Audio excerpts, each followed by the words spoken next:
환자분들께 묻고 싶습니다. 건강을 위해 매일 정성껏 챙겨 드시는 그 음식이 만약 여러분의 몸속 장기를 소리 없이 녹여내고 있는 동물이었다면 그 억울함을 어찌 다 감당하시겠습니까? 30해가 넘는 시간 동안 3만 명 이상의 환자를 마주하며 수많은 사연을 보아왔지만 지난달 제 진료실 문을 두드린 72세 박철수님의 이야기는 유독 제 가슴을 아리게 만듭니다. 서울 종로에서 평생을 고등학교 교장 선생님으로 재직하며 수천 명의 제자 앞에서도 흐트러짐 없는 목소리로 훈화를 하시던 분이었습니다. 은퇴 후에도 그는 자신의 건강만큼은 누구보다 철저히 관리한다고 자부하던 분이셨지요. 병원 약은 독이라며 멀리하고 오로지 자연에서 얻은 천연 식재료만이 내 몸을 치유한다는 확고한 신념을 가진 분이셨는데 사실 그 고집스러운 신념이 자신을 벼랑 끝으로 몰고 갈 줄은 꿈에도 모르셨을 겁니다. 박철수님이 가장 소중히 여기던 취미는 일주일에 3번씩 산에 오르는 것이었습니다. 산등성이를 타고 흐르는 찬바람 속에서도 그는 배낭 한편에 소중하게 챙겨 다니는 보물이 하나 있었습니다.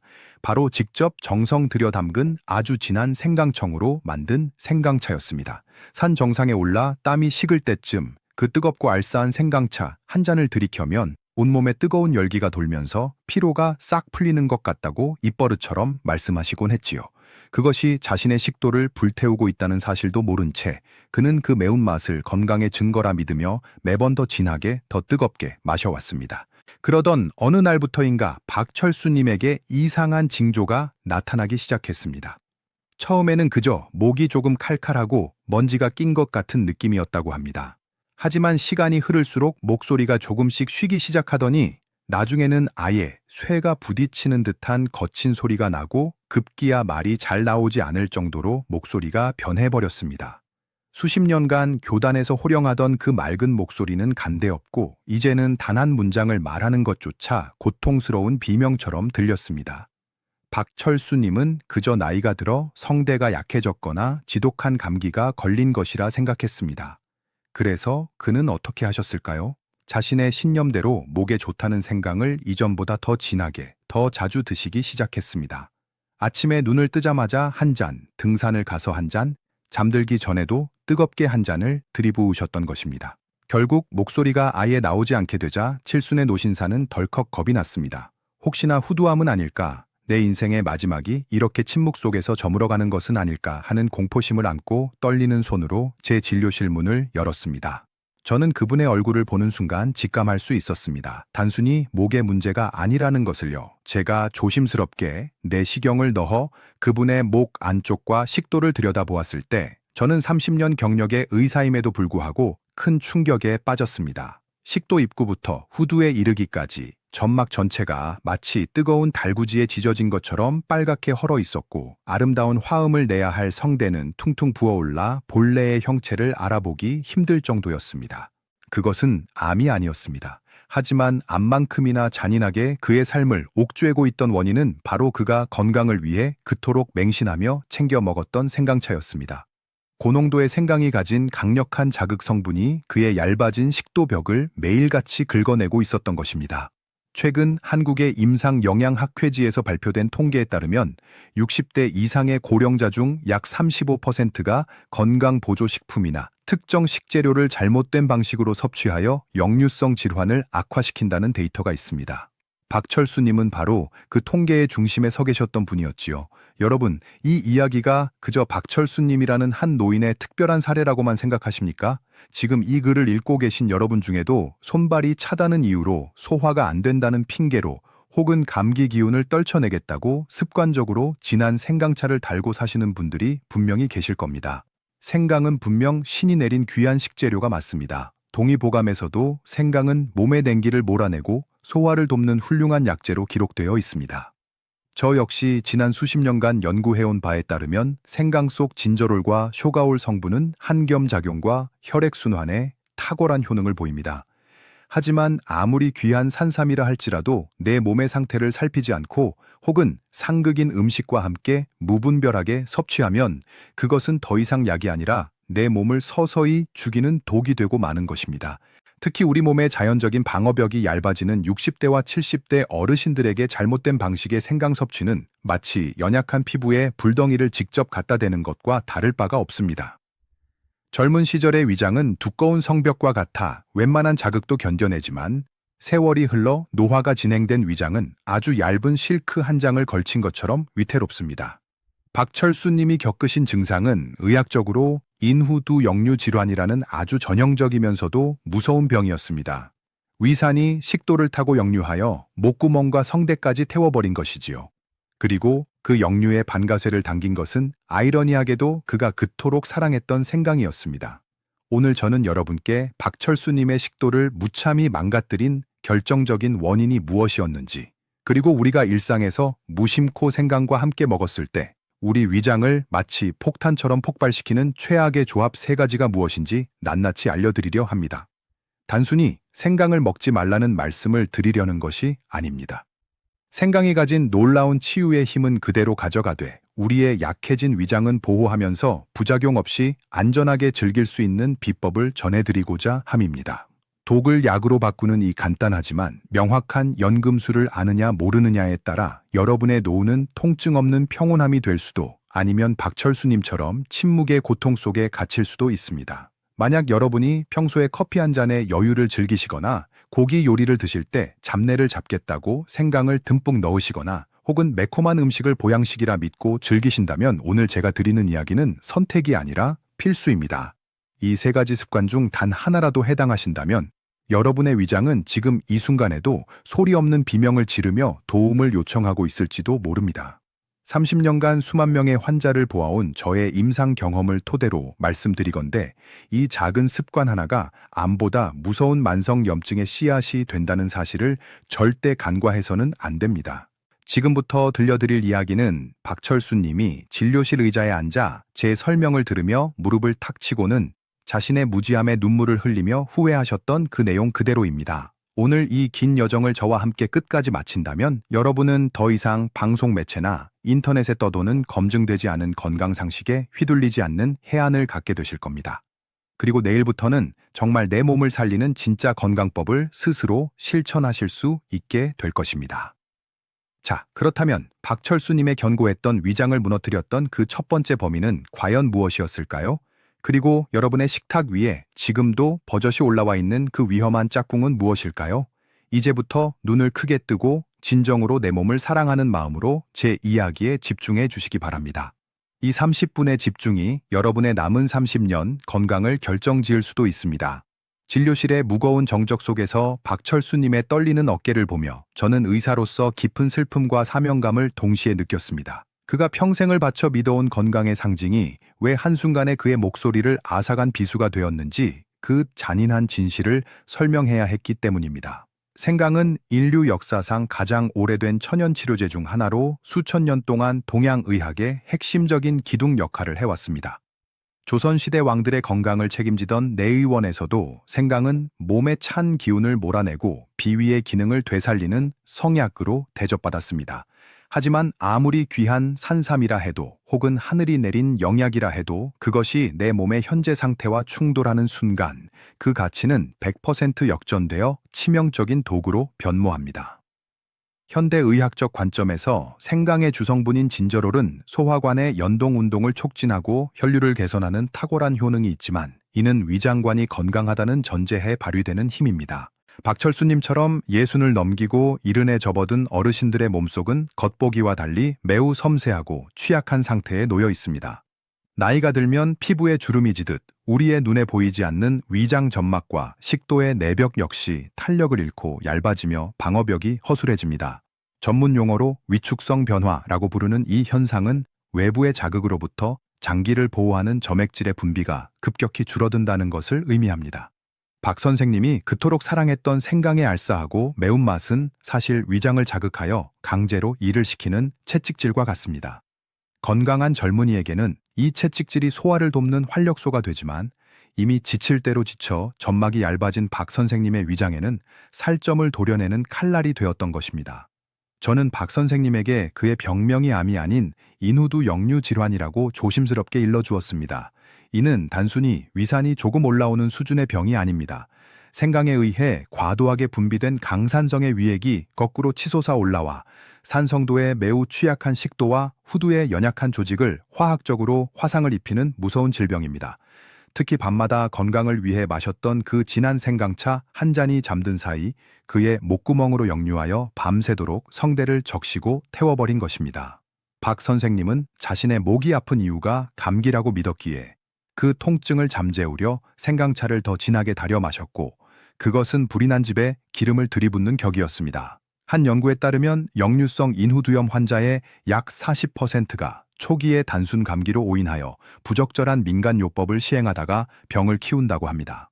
의사로서 저는 그가 가졌던 자연 치유에 대한 순수한 열망을 누구보다 존중합니다. 그러나 그 열망이 과학적인 원리를 벗어났을 때 얼마나 처참한 결과로 돌아오는지를 박 선생님의 퉁퉁 부어오른 성대가 증명하고 있었습니다. 자연에서 온 것은 무조건 안전하다는 맹신은 때로 현대의학의 경고보다 무섭게 우리 몸을 망가뜨립니다. 특히 한국인은 유독 뜨겁고 매운맛에 관대한 편인데 이는 위장의 통각세포가 마비될 정도의 자극을 시원하다고 느끼는 문화적 배경 때문이기도 합니다.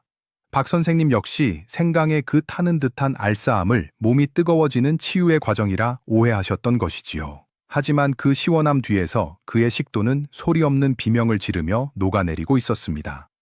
저는 박 선생님의 눈을 똑바로 바라보며 말씀드렸습니다.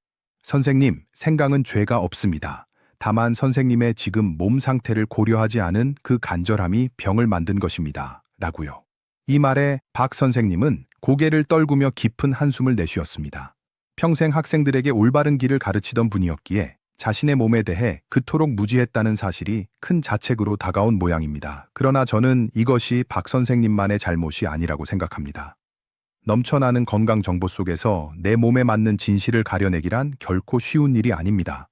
특히 60대 이후의 건강 관리는 더 하는 것보다 덜어내는 것이 더 중요하며 자극을 줄이고 평온을 유지하는 것이 핵심입니다.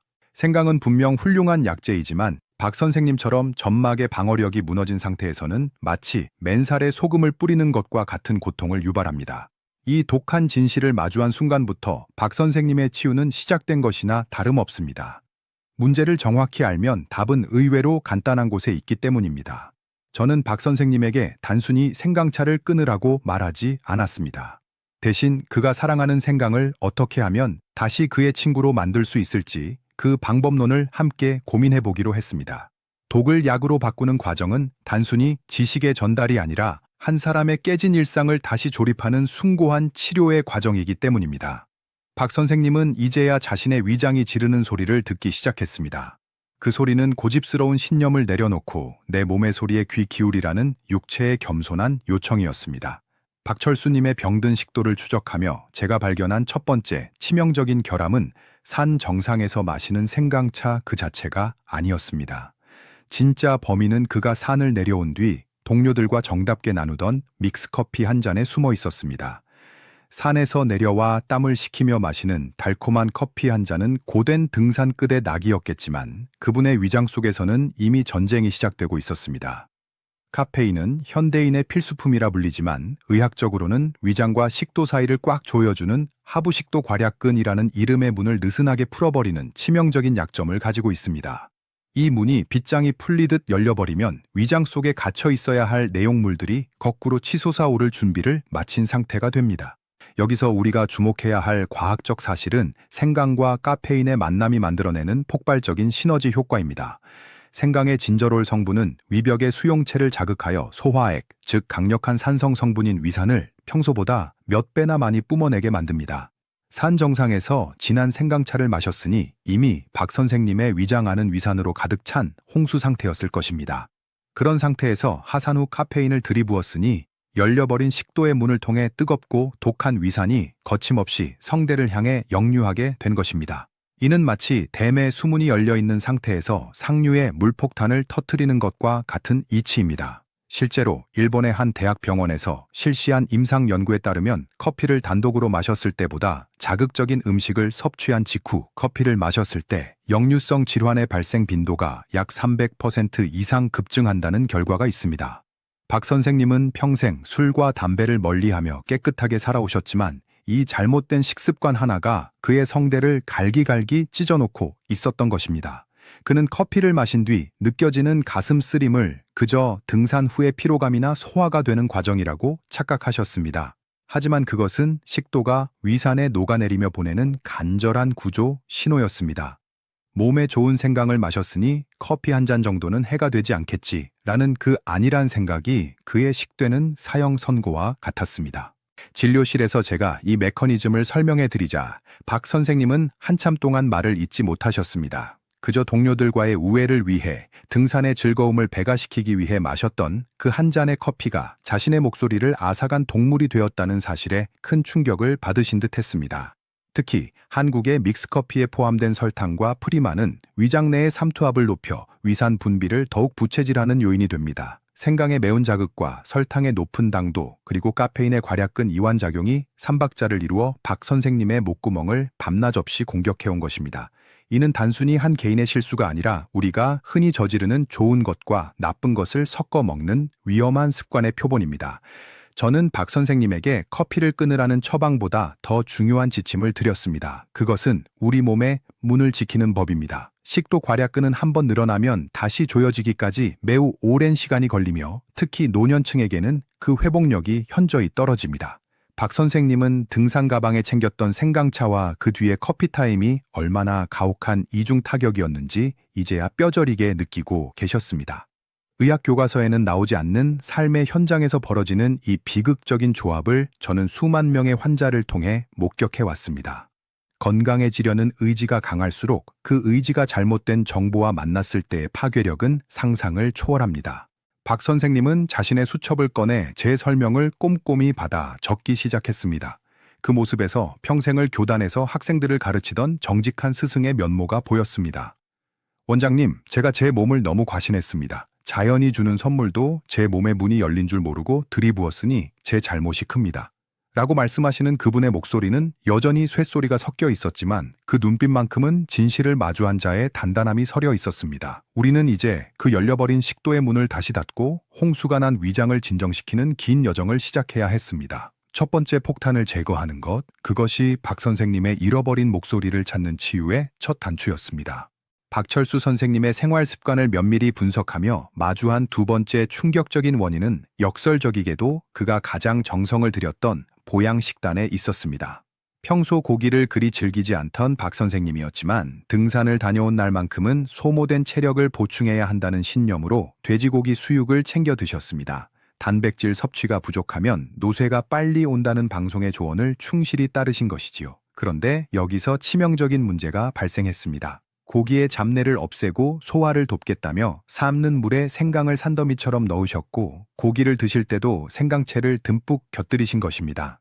이는 박 선생님의 위장을 언제 터질지 모르는 위험한 압력밥솥으로 밀어넣는 행위였습니다. 생리학적으로 우리 위장이 고기라는 거대한 단백질 덩어리를 분해하기 위해서는 평소보다 훨씬 강한 산도의 위산을 다량으로 분비해야 합니다. 고기는 위장에 머무는 시간이 탄수화물보다 2~3배 이상 길며 그동안 위장은 끊임없이 수축하며 음식을 으깨고 섞는 중노동을 수행합니다. 이때 생강이 들어오면 위장은 마치 채찍질을 당하는 경주마처럼 미친 듯이 위산을 쏟아냅니다. 위장 안은 소화되지 않은 고기와 넘쳐나는 위산, 그리고 생강의 자극으로 인해 엄청난 가스와 압력이 차오르게 됩니다. 박 선생님은 식사 후에 느껴지는 그 거북한 팽만감을 속이 든든한 것으로 오해하셨습니다. 하지만 그것은 위장이 터지기 직전의 압력을 견디며 지르는 비명이었습니다. 미국 소화기학회 AGA의 연구 자료에 따르면 지방 함량이 높은 고단백 식사와 강력한 향신료를 병행할 경우 위장 내 압력은 평소의 5배 이상 치솟는다는 보고가 있습니다.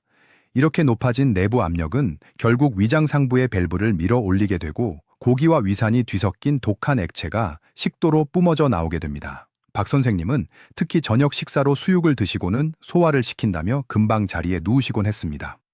중력의 도움마저 사라진 상태에서 압력밥솥에 증기가 배출되듯 독한 위산이 식도를 타고 올라와 밤새도록 성대를 긁어댔으니 목소리가 온전할리 만무했습니다. 보약이라 믿었던 수육 한 접시가 그의 목을 조르는 올가미가 된 것입니다. 박 선생님은 제 설명을 들으며 자신의 배를 만져보셨습니다. 어쩐지 고기만 먹으면 속이 꽉 막힌 것처럼 답답하고 숨이 차더군요. 그게 다 위장이 터질 것 같아서 그랬던 거군요.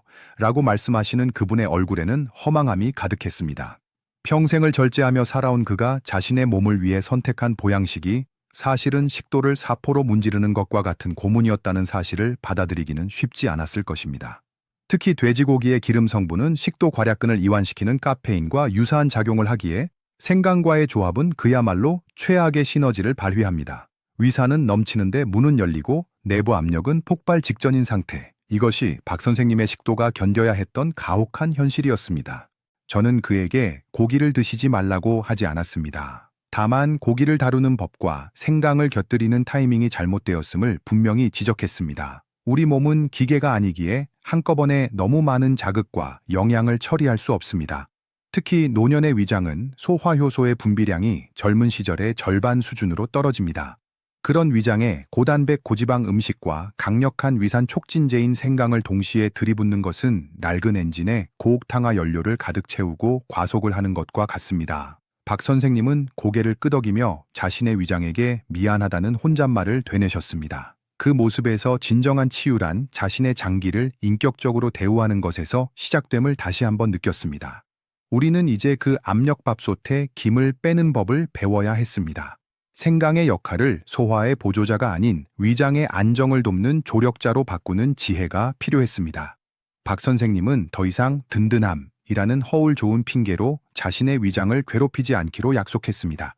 단백질은 소량으로 나누어 섭취하고 생강은 자극을 최소화한 방식으로 바꾸는 것. 그 사소해 보이는 변화가 퉁퉁 부은 성대의 부기를 가라앉히는 유일한 길임을 우리는 함께 확인했습니다. 두 번째 폭탄을 해체하는 과정은 단순히 식단을 바꾸는 것이 아니라 내 몸의 한계를 인정하고 그 속도에 맞추어 살아가는 겸손의 미학을 배우는 과정이었습니다. 박철수 선생님의 식도를 망가뜨린 마지막 결정타는 우리가 흔히 개운하다고 표현하는 그 얼큰한 매운맛 속에 숨어 있었습니다. 평소 담백한 식단을 유지하려 애쓰셨지만 비린내를 싫어했던 박 선생님은 생선 매운탕만큼은 고춧가루와 생강을 듬뿍 넣어 얼큰하게 끓여 드시는 것을 즐기셨습니다. 비린내를 잡고 속을 따뜻하게 하려는 의도였겠지만 이는 이미 상처 입은 위 점막에 불화살을 쏘는 것과 같았습니다. 고춧가루의 캡사이신과 생강의 진절은 각각 독립적으로도 강력한 위 점막 자극제입니다. 이 둘이 만나면 위장 내에서는 산술적인 합이상의 화학적 타격이 가해지며 점막의 혈류량을 급격히 변화시켜 염증 반응을 극대화합니다. 의학적으로 위 점막은 자신을 산으로부터 보호하는 튼튼한 방어막을 가지고 있습니다. 하지만 캡사이신이 이 방어막을 핥고 지나가며 미세한 균열을 내면 그 틈 사이로 생강의 독한 성분이 침투하여 점막하 조직까지 직접적인 손상을 입힙니다. 이는 마치 화상을 입어 껍질이 벗겨진 피부에 뜨거운 모래를 뿌리는 것과 같은 고통을 유발합니다. 박 선생님은 매운탕을 드신 뒤 속이 화끈거리는 느낌을 몸에 열이 나서 기운이 돋는 것이라 생각하며 즐기셨지만 그의 위장은 사실 미란성 위염, 즉 점막이 헐고 벗겨져 피가 맺히는 중증 상태로 치닫고 있었습니다. 현대 소화기 내과 전문의들이 경고하는 가장 위험한 식단 중 하나가 바로 자극적인 매운맛의 중첩입니다. 실제로 한국의 위암 및 위염 유병률이 세계적으로 높은 이유 중 하나는 이러한 중복 자극에 노출된 식문화 때문입니다. 박 선생님은 건강을 위해 생강을 넣었지만 고춧가루와 결합한 생강은 위벽을 보호하는 점액질의 생산을 방해하고 오히려 점막세포의 괴사를 부추기는 결과를 초래했습니다. 진료실에서 본 그의 위 내시경 영상은 참혹했습니다. 군데군데 붉은 반점이 돋아나 있고 점막이 얇아져 아래쪽의 혈관이 비쳐 보일 정도였습니다. 이런 상태에서 위산이 역류하니 식도와 성대가 견뎌낼 재간이 없었던 것입니다. 원장님, 매운 걸 먹어야 땀이 나고 개운한 줄 알았는데 그게 제 몸을 갉아먹는 줄은 정말 몰랐습니다. 박 선생님의 목소리는 회한으로 가득 찼습니다. 저는 그분에게 매운맛이 주는 가짜 활력에 속지 말라고 당부드렸습니다. 매운맛은 미각이 아니라 통각입니다. 뇌는 통증을 줄이기 위해 엔도르핀을 분비하고 우리는 그 순간적인 쾌감을 개운함으로 오해하게 됩니다. 하지만 뇌가 속고 있는 동안 위장은 실질적인 파괴를 당하고 있습니다. 특히 박 선생님처럼 이미 역류성 질환을 앓고 있는 분들에게 이러한 매운맛의 이중 타격은 성대 부종을 악화시켜 목소리 회복을 연경 불가능하게 만들 수도 있는 위험천만한 일입니다. 연구에 따르면 고농도의 캡사이신과 진저로를 동시에 투여했을 때 위 점막세포의 회복 속도는 평소보다 50% 이상 지연된다는 보고도 있습니다. 박 선생님은 이제 자신의 식탁에서 무엇을 덜어내야 할지 명확히 깨달으셨습니다. 생강의 가치를 살리되 다른 자극제와의 위험한 만남을 차단하는 것이 급선무였습니다. 그는 사랑하는 매운탕에서도 고춧가루를 줄이고 생강의 사용법을 근본적으로 바꾸기로 결심했습니다. 이는 단순히 맛의 기호를 바꾸는 문제가 아니라 잃어버린 목소리를 찾고 위장의 평화를 되찾기 위한 간절한 생존의 선택이었습니다. 수만 명의 환자를 치유하며 느낀 점은 사람의 몸은 정직하다는 것입니다.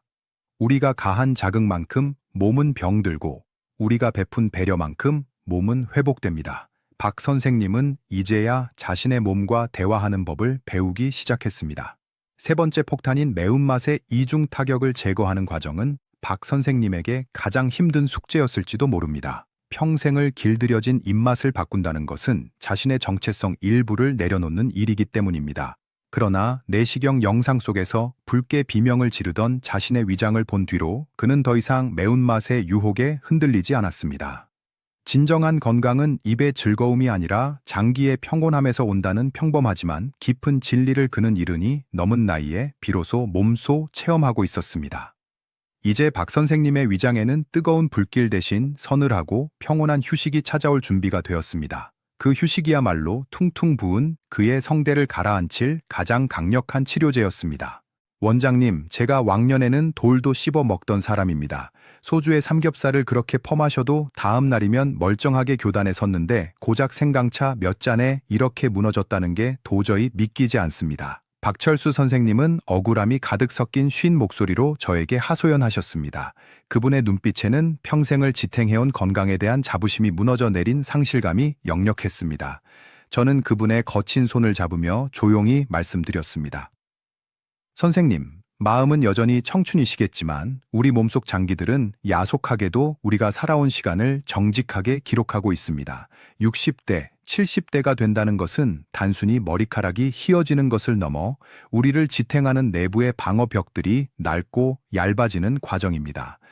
박 선생님이 간과하신 결정적인 사실이 바로 이것입니다. 30살의 위장과 70살의 위장은 그 근본적인 방어막의 두께 자체가 다릅니다. 이해하기 쉽게 비유를 들어보겠습니다. 20대와 30대의 위점막은 아주 두껍고 튼튼한 천연 가죽 점퍼를 입고 있는 상태와 같습니다. 가죽 점퍼를 입고 있으면 불꽃이 튀거나 뜨거운 물이 조금 튀어도 살점까지 닿지 않지요. 그래서 그 시절에는 생강을 생으로 씹어 먹고 매운 고춧가루를 들이부어도 위장이 그 자극을 다 받아낼 수 있었던 것입니다. 하지만 50대를 지나 60대, 70대에 접어들면 상황은 완전히 바뀝니다. 우리 위점막은 노화로 인해 점차 얇아지고 위축됩니다. 의학적으로는 이를 위축성 위염이라 부르는데 이는 두꺼웠던 가죽 점퍼를 벗고 아주 얇은 실크 셔츠 한 장만을 걸친 채 찬바람 속에 서 있는 상태와 같습니다. 얇은 실크는 조금만 날카로운 것이 닿아도 찢어지고 작은 불씨에도 맨살에 화상을 입히고 맙니다. 박 선생님의 위장이 바로 이 상태였습니다. 보호막은 얇아질 대로 얇아졌는데 거기에 생강이라는 강력한 불씨를 매일같이 던지셨으니 견뎌낼 재간이 없었던 것이지요. 생강의 매운맛 성분인 진저롤은 본래 위장의 운동을 부추기는 역할을 합니다. 멈춰있는 위장을 툭툭 쳐서 움직이게 하니 소화가 잘 되는 느낌을 주지만 이는 건강한 위장일 때의 이야기입니다. 얇아진 위벽에 진저롤이 닿는 것은 상처난 곳에 소독약을 들이붓는 것과 같습니다. 위벽을 직접 긁어내며 염증을 일으키고 결국은 위산이 거꾸로 솟구치게 만드는 반가소해가 된 것입니다. 노화는 거스를 수 없는 자연의 섭리입니다. 나는 아직 젊다는 그 자신감이 때로는 독이 되어 돌아옵니다. 내 위장이 예전 같지 않다는 사실을 겸허히 인정하고 그에 맞는 대우를 해주는 것이 진정한 100세 건강의 시작입니다. 박 선생님께 이 이야기를 들려드릴 때 저는 부산 영도에서 올라오셨던 68세 이영희 님이 떠올랐습니다. 시장에서 평생 생선을 팔며 자식들을 키워낸 그분은 속이 타들어간다는 말을 달고 사셨습니다. 시장 상인들이 다 그렇듯 급하게 밥을 먹고 비린내를 씻어내려 맵고 짠 음식을 즐기셨던 이영희 님의 위장은 이미 위축성 위염이 심각한 상태였습니다. 그분 역시 소화가 안 될 때마다 좋다는 생강차를 진하게 우려 드셨지만 마실 때만 잠시 개운할 뿐 밤이 되면 가슴이 타는 듯한 통증에 눈물을 흘리며 잠을 지새우곤 하셨지요. 제가 내시경으로 본 이영희님의 위장은 마치 가뭄든 논바닥처럼 쩍쩍 갈라져 보일 정도로 메말라 있었습니다. 이영희님은 저에게 물으셨습니다. 원장님, 우리 아들은 생강차 먹으면 속이 편하다는데 왜 나는 이래요? 저는 대답했습니다. 어머니, 아드님의 위장은 튼튼한 새 집이지만 어머니의 위장은 평생 자식들 뒷바라지하느라 석가래가 낡은 고택과 같습니다. 고택에는 그에 맞는 부드러운 관리가 필요합니다. 저는 이영희님께 생강을 먹는 방식을 완전히 바꾸라고 처방했습니다. 날카로운 칼날 같던 생강을 부드러운 약으로 만드는 비법을 알려드렸지요. 그로부터 3개월 뒤 부산에서 다시 올라온 그분의 얼굴은 몰라보게 밝아져 있었습니다. 이제는 밤에 가슴이 안 타요. 잠을 푹 자니까 살 것 같아요. 라고 말씀하시며 제 손을 꼭 잡으시던 그 따뜻한 온기를 저는 잊을 수 없습니다. 전문적인 연구 결과에 따르면 고령층의 위 점막 두께는 청년층에 비해 약 40% 이상 감소한다고 합니다. 이는 단순히 수치상의 변화가 아니라 우리 몸의 화학 공장인 위장이 외부 자극을 처리하는 능력 자체가 퇴화했음을 의미합니다. 이영희님처럼 고단한 삶을 살아오신 분들의 위장은 더욱 세심한 배려가 필요합니다. 생강을 끊는 것이 답이 아닙니다. 생강의 거친 독성을 빼고 우리 몸에 필요한 따뜻한 약성만을 추출하는 지혜가 필요합니다. 박 선생님과 이영희님, 그리고 이 글을 보시는 모든 어르신께 말씀드리고 싶습니다. 여러분의 위장은 지금 얇은 실크 셔츠를 입고 있습니다. 그 소중한 위장에 더 이상 불덩이를 던지지 마십시오. 자, 이제 박철수 선생님과 이영희님이 어떻게 생강을 다시 약으로 되살렸는지 그 마법 같은 비법을 공개하겠습니다. 돈 한 푼 들지 않고 특별한 기술도 필요 없습니다. 오직 정성과 시간이 필요할 뿐입니다. 그 핵심은 바로 찐 생강입니다. 생강을 그냥 드시지 마십시오. 무조건 쪄서 드셔야 합니다. 생강을 찌고 말리는 과정에서 우리 몸을 공격하던 날카로운 진저롤 성분이 쇼가올이라는 성분으로 변신합니다. 이 쇼가올은 정말 기특한 성분입니다. 위장을 찌르던 자극은 사라지면서 우리 몸의 천을 높이고 면역력을 올리는 항산화 효과는 생강일 때보다 무려 10배나 강력해집니다. 마치 야생마를 잘 길들여 명마로 만드는 과정과도 같습니다. 방법은 간단합니다. 첫째, 생강을 깨끗이 씻어 껍질째 2mm 두께로 얇게 썹니다. 둘째, 김이 오르는 찜기에 넣고 30분 정도 푹 쪄냅니다. 셋째, 찐 생강을 꺼내 서늘한 곳에서 꾸덕꾸덕해질 때까지 말립니다. 이렇게 만든 것을 한의학에서는 건강간장이라 부르는데 이것을 차로 끓여 드시면 속은 편안하고 몸은 후끈해지는 진짜 보약이 됩니다. 하지만 드실 때 꼭 지켜야 할 원칙이 두 가지 있습니다. 첫째, 절대로 공복에 드시지 마십시오. 아침에 눈 뜨자마자 드시는 생강차는 위장에 폭탄을 던지는 것과 같습니다. 반드시 식사 도중이나 식후 30분 이내에 드셔야 음식물이 완충 역할을 해주어 효능이 부드럽게 흡수됩니다. 둘째, 양을 지키십시오. 말린 생강 기준으로 하루 4g, 가루로는 티스푼 하나면 충분합니다. 박철수 선생님은 이 방법을 실천하시고는 이게 진짜 생강 맛이군요 라며 감탄하셨습니다. 매운맛은 사라지고 은은하고 깊은 풍미가 식도를 타고 내려갈 때 비로소 위장이 안도의 한숨을 내쉬는 것 같다고 하셨지요. 실제 하버드 의과대학과 연계된 다수의 연구에서도 생강을 가열 처리했을 때 한겸증 성분의 활성도가 비약적으로 상승한다는 결과가 보고된 바 있습니다. 생강은 가공 방식에 따라 누군가에게는 식도를 태우는 산성액이 되고 누군가에게는 암까지 예방하는 생명의 에너지가 됩니다. 박 선생님의 잃어버린 목소리를 찾게 해준 것은 대단한 신약이 아니라 부엌 찜기 위에서 서서히 익어갔던 그 정성스러운 생강 한 조각이었습니다. 하지만 아무리 좋은 찐 생강이라 해도 지금 제가 말씀드리는 세 가지 경우에 해당하시는 분들은 당분간 생강을 멀리 하셔야 합니다. 첫째, 대구에서 오신 목수 최기호님처럼 담석증이 있는 분들입니다. 최기호님은 생강차만 마시면 우측 상복부가 뒤틀리는 고통에 응급실을 전전하셨습니다. 생강은 담즙 분비를 강력하게 촉진하는데 담석이 담낭 입구를 막고 있는 상태에서 담즙이 쏟아져 나오면 담낭 내부 압력이 급격히 올라가 파열의 위험까지 생깁니다. 풍선 입구를 막고 몸통을 쥐어짜는 것과 같으니 얼마나 위험하겠습니까? 둘째, 광주의 정순자 할머니처럼 혈전 용해제나 한근고제를 드시는 분들입니다. 아스피린이나 와파린을 복용 중이라면 생강의 혈액순환 효과가 약과 중첩되어 피가 너무 묽어질 수 있습니다. 작은 상처에도 피가 멈추지 않거나 멍이 시커멓게 될 수 있으니 수술이나 치과 치료를 앞두셨다면 일주일 전부터는 반드시 끊으셔야 합니다. 셋째, 인천의 김두한님처럼 당뇨약을 드시는 분들입니다. 생강은 천연혈당 강화제라 불릴 만큼 당을 낮추는 힘이 좋습니다. 하지만 이미 인슐린이나 당뇨약을 복용 중인 상태에서 생강을 과하게 드시면 혈당이 이중으로 떨어져 저혈당 쇼크가 올 수 있습니다. 식은땀이 나고 손발이 떨리며 쓰러질 수 있는 위험한 상황이 연출되는 것이지요. 박철수 선생님은 다행히 이 세 가지 경우에 해당하지 않으셨기에 찐 생강의 혜택을 온전히 누리실 수 있었습니다. 건강이란 무조건 좋은 것을 먹는 것이 아니라 나의 기저질환과 먹고 있는 약의 조화를 살피는 것에서 완성됩니다. 남이 좋다고 해서 나에게도 좋은 것은 절대 아니다 라는 사실을 뼈에 새기셔야 합니다. 3개월이 지난 어느 날 오후 진료실 문이 벌컥 열리더니 누군가 성큼성큼 들어오셨습니다. 바로 박철수 선생님이셨습니다. 3개월 전에 근심 가득하고 위축된 모습은 온데간데 없고 얼굴에는 건강한 홍조가 돌았으며 발걸음에는 힘이 넘쳤습니다. 그리고 그분이 저에게 건넨 첫 마디는 제 귀를 의심케 할 정도로 맑고 쩌렁쩌렁했습니다. 원장님, 저 이제 노래방 가서 애창곡 한 곡 뽑아도 될 것 같습니다. 교장 선생님 시절 전교생을 호령하던 그 맑고 권위 있는 목소리가 완벽하게 돌아온 것입니다. 내시경으로 확인한 그의 식도는 더 이상 붉은 상처가 없었으며 퉁퉁 부어있던 성대도 매끈하게 가라앉아 있었습니다. 박 선생님은 저에게 말씀하셨습니다. 원장님, 평생 몸에 좋다는 것은 다 찾아 먹었지만 정작 내 몸이 그걸 받아들일 준비가 됐는지는 한 번도 생각해보지 않았습니다. 무조건 좋다는 말만 믿고 들이부었던 것이 내 몸을 망치고 있었다는 걸 이제야 깨달았습니다. 박 선생님은 다시 등산을 다니십니다. 하지만 배낭 속에는 이제 독한 생생강차 대신 구수한 찐 생강차가 들어있습니다. 하산 후 마시던 믹스커피는 과감히 끊으셨고 친구들과 따뜻한 두부 전골을 드시며 소박한 기쁨을 나누십니다.